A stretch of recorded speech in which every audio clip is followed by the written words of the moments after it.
Hello बच्चों, let's hit a given question. The question says straight, true or false. If a body is moving on a circular path with constant speed, then its acceleration is always towards the center of the circle. So इस question का जो key concept we need to understand is the concept of circular motion.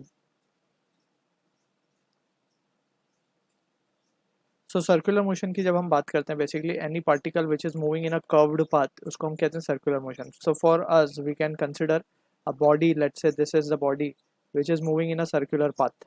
ठीक है, इसे हम कहेंगे circular motion. अब यहाँ पे हमें एक चीज़ समझनी है. If a body is moving in a circular path with constant speed, so यहाँ पे बेसिकली सर्कुलर पाथ में आने के लिए दो तरीके की चीज़ें हमें समझनी होंगी. एक acceleration along the tangent and another acceleration towards the centre, जिसको हम कहते हैं ए आर. ठीक है, दो एक्सेलरेशन लगते हैं for a particle which is moving in a circular path और सर्कुलर मोशन. अब यहाँ पे जो ए टी है basically that is the tangential acceleration. ये है rate of change of velocity, linear velocity with respect to time. ठीक है, अब हमसे क्वेश्चन में बोला गया if a body is moving on a circular path with constant speed, यानी कि टू बी प्रिसाइज इसको हम इस तरीके से लिखते हैं. मॉड ले लेंगे इसका magnitude, basically magnitude of velocity जो कि है speed. Basically magnitude of velocity का मतलब ही स्पीड है.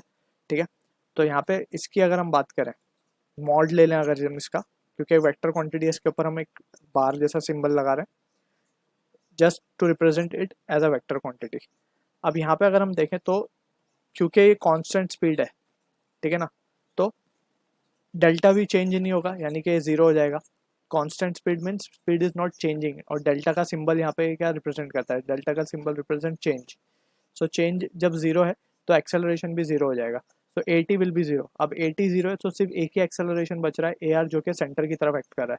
तो इसमें बोला गया if a body is moving on a circular path with constant speed, so that is important.